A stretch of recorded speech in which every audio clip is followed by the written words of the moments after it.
So hello hi how are you all guys.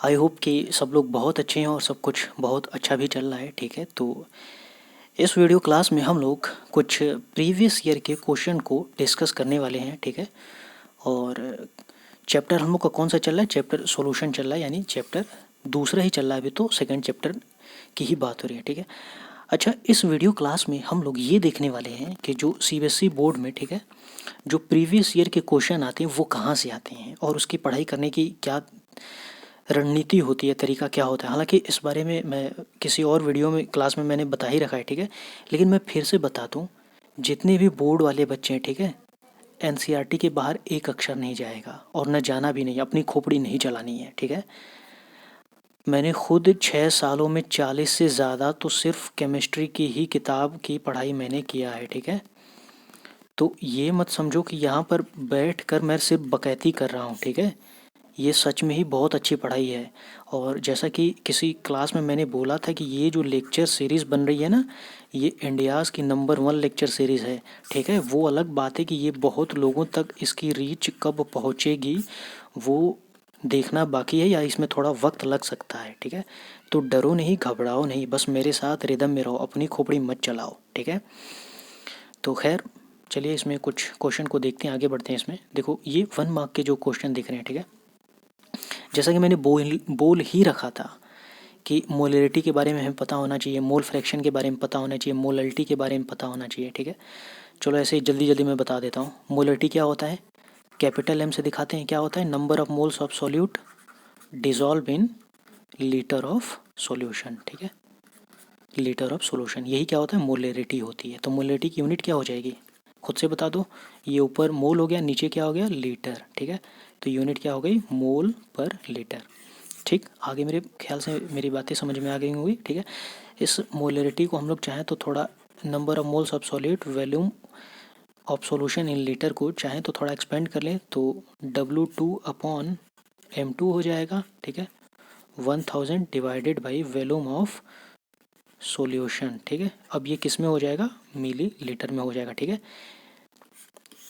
क्या ये बातें समझ में आई हैं? ठीक है, ये W2 क्या है? मास ऑफ सॉल्यूट इन ग्राम। ठीक है, और मोलिकुलर मास ऑफ सॉल्यूट हो गया। ये 1000 हम लोगों ने लगाया, तो नीचे जो हम लोग का सॉल्यूशन वो किस में कन्वर्ट हो जाएगा? मिली लीटर में। यदि ये सॉल्यूशन लीटर में होता तो इसको हम लोगों को यहाँ पे 1000 लगाने की आवश्यकता नहीं थी। ठीक है, सिंपल सा फंडा क्या है जानते रहो। मोलरिटी क्या होती है? Number of moles of solute dissolve in volume of solution, और वॉल्यूम ऑफ सॉल्यूशन कैसा होना चाहिए? लीटर में होना चाहिए। यही क्या है? मोलरिटी बता रखा है मैंने सब। ठीक है, उसके बाद मोल फ्रैक्शन क्या होता है? ऐसे समझ जाओ कि मान लो ये कंटेनर है। ठीक है, इसमें हम लोगों का कोई सॉल्वेंट पड़ा हुआ है और सॉल्वेंट की जो मोल हैं वो कितने हैं? N1। ठीक है, बाहर से इसमें हम लोगों ने कोई सोल्यूट मिला दिया। ठीक है, अब सोल्यूट के जो मोल मिला है वो मान लो N2। तो यहाँ पे बताओ कि टोटल मोल, ठीक है, इसमें टोटल मोल जो सॉल्यूशन का है वो कितना हो गया? N1 प्लस N2 हो गया। ठीक है, सिंपल सी बात है यार। मोल फ्रैक्शन मान लेते हैं एक कंपोनेंट की बात करी जा रही है, तो मोल फ्रैक्शन उस कंपोनेंट का पता करने के लिए moles of one component divided by total mole, यही है। उसी तरह से मोल्स ऑफ दूसरा component divided by N2 plus N1 plus N2। ठीक है, ये हो गया हम लोगों का क्या? Mole fraction. ठीक है, 1 नंबर में पूछा गया है। ठीक, मोलल्टी बात कर रहा है। ठीक है, तो जो मोलल्टी वो क्या हो जाती है? स्मॉल एम से दिखाते हैं। मोलल्टी क्या हो जाता है? Number of moles of solute dissolve in mass of solvent, mass of solvent. ठीक है, और वो भी किस में होना चाहिए? किलोग्राम में। तो यूनिट क्या हो जाएगी? ये ऊपर हो गया मोल, ये ऊपर क्या हो गया? ऊपर हो गया मोल। ठीक है, और नीचे क्या हो गया? किलोग्राम। तो यूनिट इसकी क्या हो गई? मोल पर किलोग्राम। ठीक है, क्या बातें समझ में आई है? ठीक है, चाहे तो हम लोग इसको इस तरीके से भी आगे भी बढ़ा सकते हैं, स्मॉल एम से दिखाएं तो ये हो गया W2/M2 हो गया 1000। ठीक है, divided by mass of solvent. अब ये सॉल्वेंट किस में हो जाएगा? ग्राम में हो जाएगा उसी तरीके से। ठीक है, आसान रहा मेरे ख्याल से। ठीक, तो और इसमें देखो एक और क्वेश्चन इसमें 2 मार्क्स में देखो दिखा रहा है। ठीक,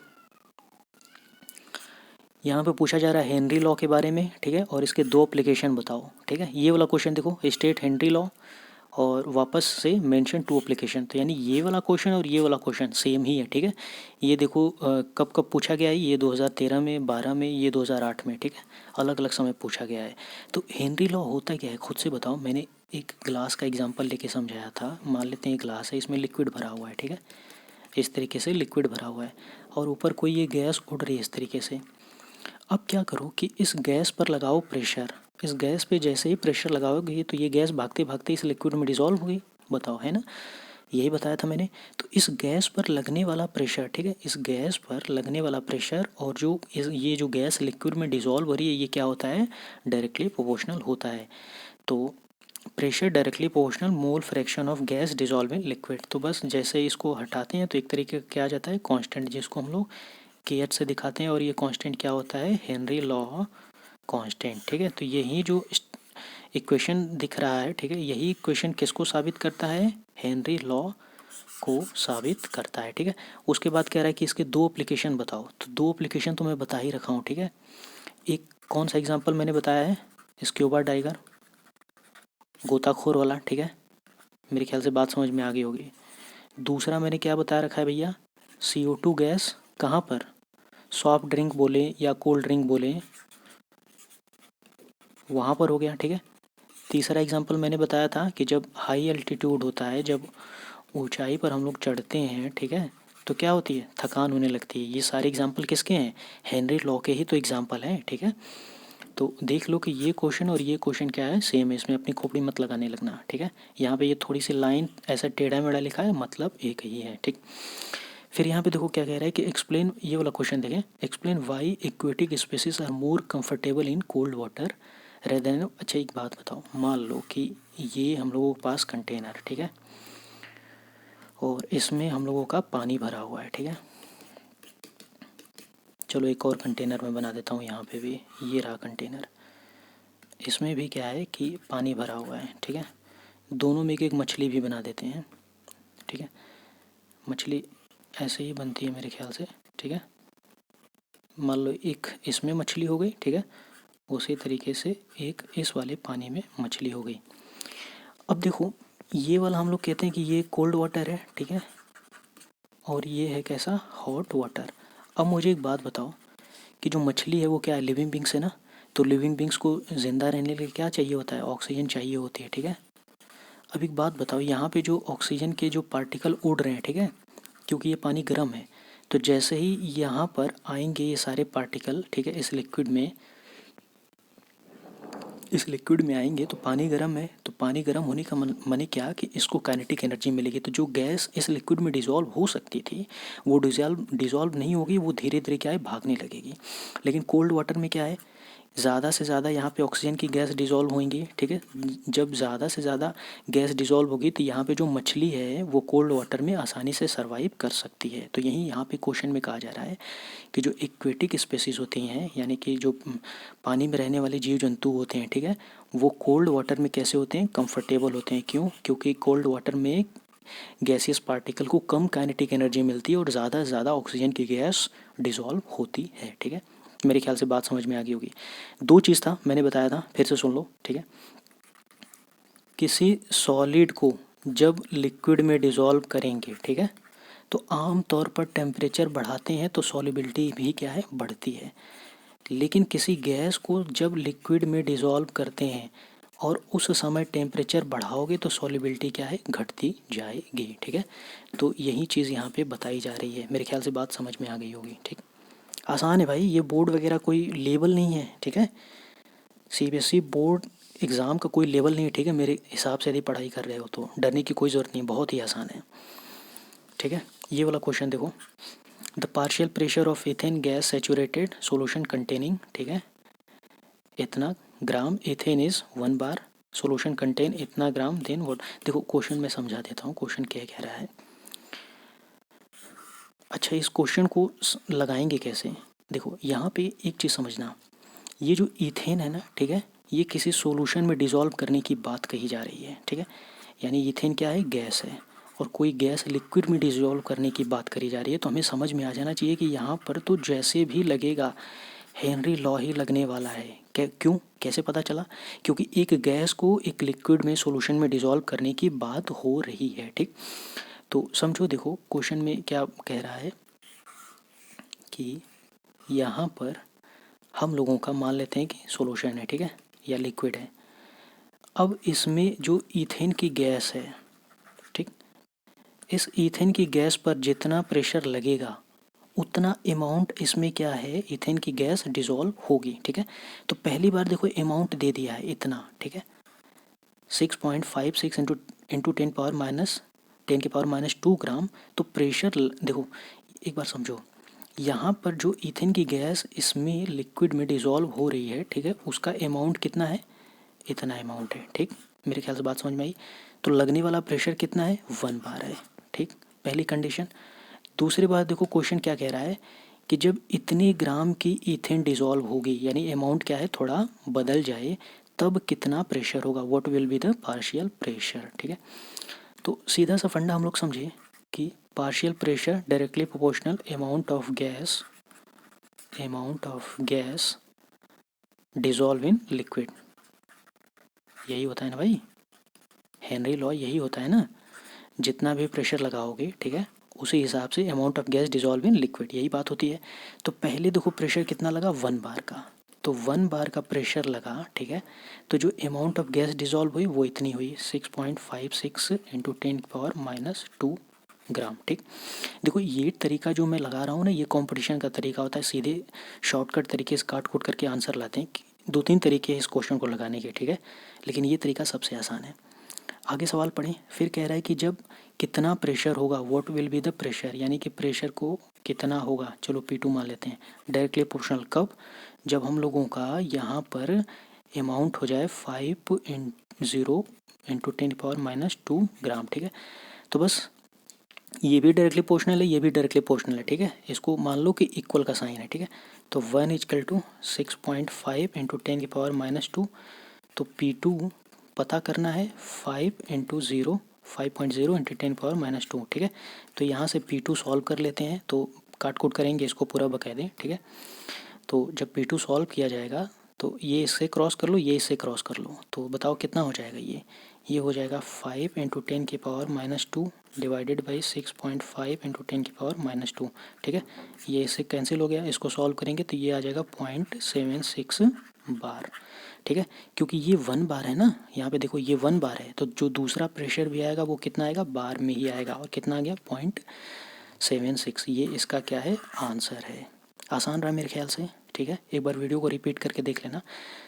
देखो बहुत बार क्वेश्चन इस तरीके से भी लगाया जाएगा, ठीक है, वो भी तरीका गलत नहीं, मैं बताता हूँ कि pressure equal to KH mole fraction of gas. ठीक है, यहाँ पे जो अमाउंट दे रखा है ना, इसको मोल फ्रैक्शन से रिलेट करके KH पता करेंगे। ठीक है, तो P1 इक्वल टू KH हो जाए और मोल फ्रैक्शन चलिए 1 मान लेते हैं। ठीक, तो जो यहाँ से KH आ जाएगा वो कितना आ जाएगा, P1 डिवाइडेड बाई ये इधर जाएगा तो मोल फ्रैक्शन ऑफ 1। ठीक है, वापस से एक और इक्वेशन बनेगा, P2 इक्वल टू KH और मोल फ्रैक्शन 2। ठीक है, तो जो यहीं P2 पता करना है, तो KH हम लोगों को ऊपर आ गया है, P1 mole fraction 1 multiplied by mole fraction 2। ठीक है, ये मल्टीप्लाई मिटा देता हूँ, लग रहा है शायद नहीं समझ में आए। ठीक है, तो मेरे कहने का मतलब क्या है कि यहाँ पे इस तरीके से भी लगाओगे तो आंसर आएगा ही। ठीक है, लेकिन ये तरीका क्या है, थोड़ा टेढ़ा है, थोड़ा लंबा जाएगा, लंबा लगाने की क्या आवश्यकता है। ठीक, तो देख लेना इसको, वीडियो को रिपीट करके 1-2 बार। देखो ये जो क्वेश्चन दिख रहा है, ठीक है, ये वाला क्वेश्चन, अब देखो ये क्वेश्चन जो बना है, सेम क्वेश्चन देखो, मैंने ये क्वेश्चन डिस्कस कर लिया, और ये क्वेश्चन है कौन सा, एग्जाम्पल 2.4 का। ठीक है, ये 2012 में पूछा गया है। ठीक है, 2.4 का देख लो, if nitrogen gas is bubbled, if nitrogen gas is bubbled. ठीक है, इसके बारे में हम लोग डिस्कस नहीं करेंगे क्योंकि ऑलरेडी इसके बारे में डिस्कशन हो गया है, और जिसको भी देखना है वीडियो 17 इसी प्लेलिस्ट की केमिस्ट्री की जो सीरीज़ चल रही है, ठीक है, वीडियो 17 वाली वीडियो क्लास जो है उसको में देखो, इस क्वेश्चन के बारे में डिस्कशन हुआ है। और ये NCERT का 2.4 एग्जाम्पल है, सेम क्वेश्चन पूछा गया है, रत्ती भर भी चेंज नहीं है। ठीक, तो इसमें और देखें, देखो ये 5 मार्क्स में क्वेश्चन है। ठीक है, 5 मार्क्स में पूछा गया है। ठीक है, ये भी एक क्वेश्चन है और ये भी, दोनों मिला के 5 मार्क्स है। ठीक है, और ये क्वेश्चन हम लोग देखें तो 2008 में पूछा गया है, ठीक है। अच्छा, अभी बच्चों को लग रहा होगा कि सर आप 2008, 2012, ठीक है, ऐसे क्वेश्चन क्यों दिखा रहे हैं। अरे भाई देखो, मैंने अभी इंटरनेट से डाउनलोड किया, यही सारे क्वेश्चन मिल गए हैं, ठीक है। 2020 का तो मैंने खुद दिखाया ही है, देख लो, सारे के सारे एनसीईआरटी से ही आए हैं सवाल, ठीक है। पहला या दूसरा कोई वीडियो है इसी प्लेलिस्ट की सीरीज़ में मिलेगा, ठीक है, वहाँ पे देख लेना। तो अभी मैंने डाउनलोड किया तो 2008-12 जो भी मिल गया मैं उसको दिखा रहा हूँ। मैं सिर्फ केवल एक साल की बात नहीं कर रहा, चाहे 2008 हो, चाहे 2012, 2020। ये जो सीबीएसई बोर्ड का एग्ज़ाम है ना, ये बहुत ही छोटा एग्ज़ाम है और ये एनसीईआरटी के बाहर नहीं आता है। और एनसीईआरटी को पढ़ने का क्या तरीका वो भी मैं बता रखा हूँ। चलो देखो इधर, तो ये वाला क्वेश्चन, ठीक है, एनसीईआरटी की एक्सरसाइज में जाके 31 देखो, same question, the depression in freezing point, the depression in freezing point, एकदम सेम टू सेम, रत्ती भर चेंज नहीं है। दूसरा वाला क्वेश्चन देखो, ये 32 वाला देखो क्या है, calculate the depression in freezing point, calculate the depression in freezing point, देख लो सेम सवाल, ठीक है। अंतर क्या है कि यहाँ पे जो 20 ग्राम दिख रहा है, ठीक है, एक्सरसाइज में 10 ग्राम दिया है, ठीक है। यहाँ पे जो 500 ग्राम दिख रहा है, 500 ग्राम, यहाँ पे 250 ग्राम है। के ए की वैल्यू देख लो, यहाँ पे भी के ए की वैल्यू देख लो, के एफ की वैल्यू देख लो, के एफ की वैल्यू देख लो, कुछ भी चेंज नहीं है भाई, ठीक है। क्या चेंज है यहाँ पे, 20 ग्राम, 500 ग्राम, ठीक है, 10 ग्राम और 250 ग्राम।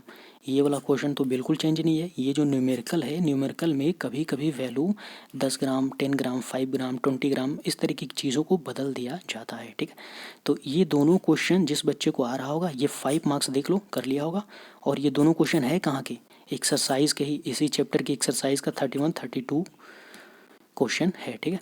तो खैर देखते हैं इस सवाल को कैसे लगाना है। देखो यहाँ पे कह रहा है कि the depression in freezing point of water observe for the same molar concentration of acetic acid, ठीक है, इंक्रीजेज। और देखो सवाल समझते हैं।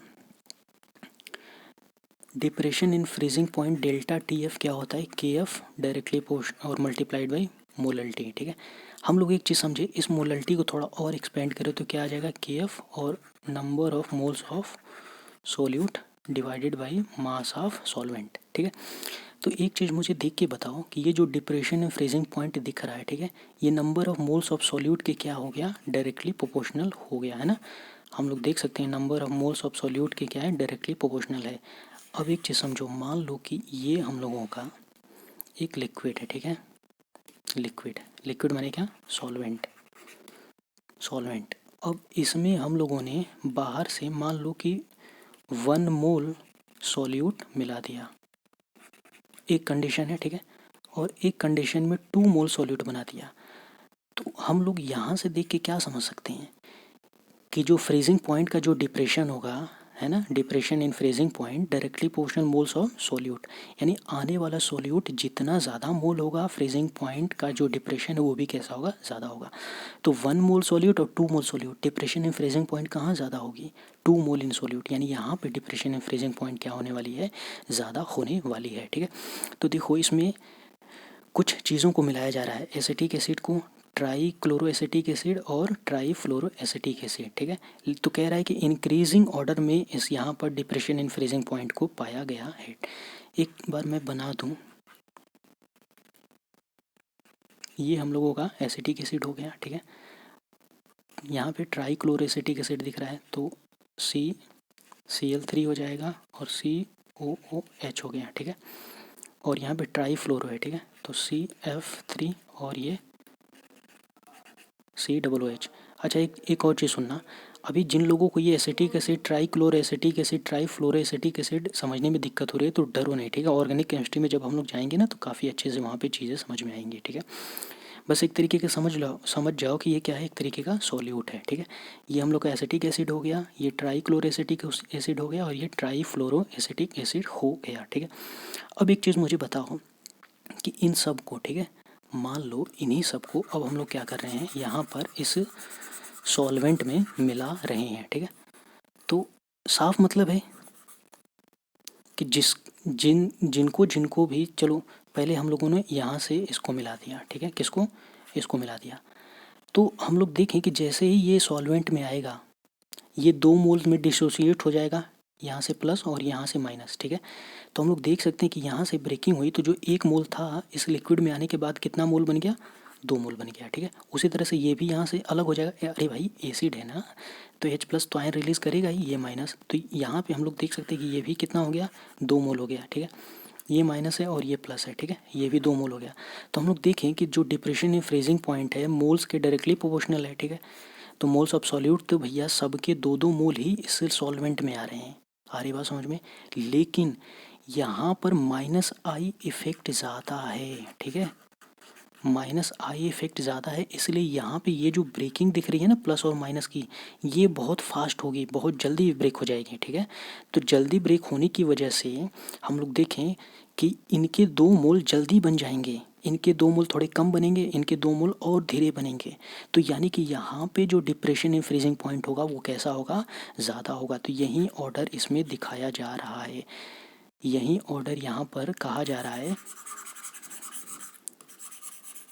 यही ऑर्डर देखो यहाँ पे दिखाया जा रहा है ना कि जो एसिटिक एसिड है, ठीक है, उससे फास्ट होगा ट्राईक्लोरोएसिटिक एसिड में और उससे भी फास्ट होगा ट्राईफ्लोरोएसिटिक एसिड में।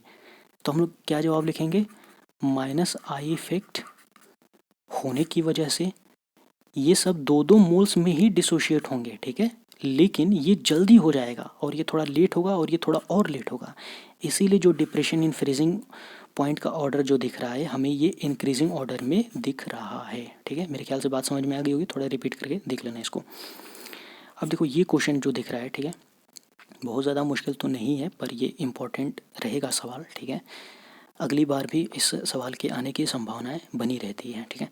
देखो यहाँ पे क्या कहा जा रहा है कि calculate the depression in freezing point when 20 gram of, ये हम लोगों का दिख रहा है 1 2 3, ठीक है, यानी क्लोरोप्रोपनिक एसिड दिख रहा है, इसको जब मिलाया गया 500 ग्राम वाटर में। देखो मैं एक चीज़ समझा दूँ कि जैसे ही ये हम लोगों का वाटर है, ठीक है, कितना 500 ग्राम वाटर है, ठीक। अब इसमें क्या किया गया, 20 ग्राम किसको मिला दिया गया, ये चीज़ जो दिख रहा है सॉल्यूट, और ये जो 20 ग्राम है कैसा नॉन वोलेटाइल मिलाया गया है। तो मुझे बताओ कि मैंने बता रखा है कि कोई भी नॉन वोलेटाइल चीज़ जब मिलाते हैं तो फ्रीजिंग पॉइंट क्या होती है, डिक्रीज़ कर जाती है, उसी को हम लोग क्या कहते हैं, डिप्रेशन इन फ्रीजिंग पॉइंट, ये सब मैं बता रखा हूँ, ठीक। तो कह रहे कि बताओ कि कितना फ्रीजिंग पॉइंट का जो चेंज आ रहा है वो कितना आ रहा है जब 20 ग्राम नॉन वोलेटाइल सॉलिड को 500 ग्राम वाटर में मिलाया गया है, ठीक है। देखो लगाएंगे कैसे इस क्वेश्चन को, यहाँ से लगाना शुरू करते हैं। जो डेल्टा टी एफ है वो कितना हो जाएगा, ये वेंट फैक्टर, ठीक है, कोलिगेटिव प्रॉपर्टी है, वेंट फैक्टर के साथ सॉल्व करेंगे इसको, के F multiplied by mole L T. अब देखो बारी बारी हम लोगों को क्या करना है, ये और ये वैल्यू पता करके यहीं रखेंगे और यहीं हम लोगों का आंसर आ जाएगा। अच्छा एक चीज़ देखो क्वेश्चन में के एफ दिया है, ठीक है, यानी ये के एफ क्वेश्चन में ही दिया है, आई हम लोग को पता करना है, ठीक है, और ये एम यानी मोलल्टी पता करनी है। तो मोलल्टी तो हम लोग अभी पता कर लेते हैं, number of moles of solute mass of solvent, तो mass of solvent 500 gram water दिख ही रहा है, ठीक है। तो ये कितना हो गया W2 अपॉन M2 और ये हो गया हम लोगों का 1000 डिवाइडेड बाई 500 ग्राम वाटर, ठीक है। तो यहाँ से जो मोलल्टी है वो आ जाएगी W2 यानी कितना ग्राम, 20 ग्राम, ठीक है। इस पूरे का हम लोग क्या करें, मोलिकुलर मास पता करें, ठीक है। तो जो पूरे का मोलिकुलर मास पता किया जाएगा वो कितना आ जाता है 122.5, ठीक है, 122.5 और ये 1000 दिख रहा है, ठीक, और डिवाइडेड बाई 500। इस पूरे को जब सॉल्व किया जाए, ठीक है, ये जब पूरा हम लोग सॉल्व करें तो जो मोलल्टी आती है वो कितना आ जाती है 0.324, ठीक है। मेरे ख्याल से यहाँ तक बात समझ में आ गई होगी। तो देखो अब हम लोगों को के एफ भी मिल चुका है क्वेश्चन में, यहाँ पे दिया है, ठीक है, मोलल्टी भी मिल चुकी है। अब पूरा खेल करना है मेहनत करने का, आई पता करने का, ठीक है। और जैसे ही आई पता चलेगा तीनों यहीं पे मल्टीप्लाई कर देंगे और हम लोगों का ये जो डेल्टा टी एफ है यानी कि जो पूछा गया है डिप्रेशन इन फ्रीजिंग पॉइंट, ये पता चल जाएगा, ठीक है। तो इसको पता करने के लिए थोड़ा सा हम लोगों को दिमाग लगाना पड़ेगा, ठीक है।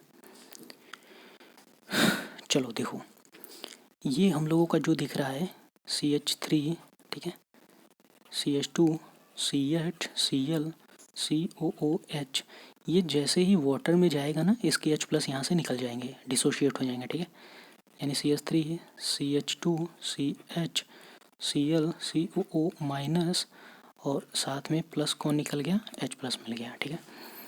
अब एक चीज़ मुझे बताओ कि कि जब ये मान लेते हैं कि इसकी कॉन्सेंट्रेशन कितनी है, सी है, ठीक है, तो ये दोनों ही क्या है, कुछ नहीं बने हुए हैं, ठीक है, 0 0, ठीक।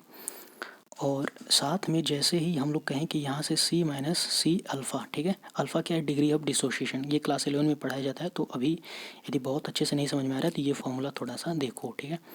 तो इधर भी C अल्फ़ा बना और इधर भी C अल्फ़ा बना, और इन सब का प्रोडक्ट, यहाँ पे जो प्रोडक्ट की कॉन्सेंट्रेशन और रिएक्टेंट की कॉन्सेंट्रेशन ही जब हम लोग करते हैं तो यहीं क्या निकल के आता है, Ka, जो कि यहाँ पे दिया गया है। तो Ka क्या हो गया, C alpha multiplied by C alpha divided by C minus C alpha, ठीक है।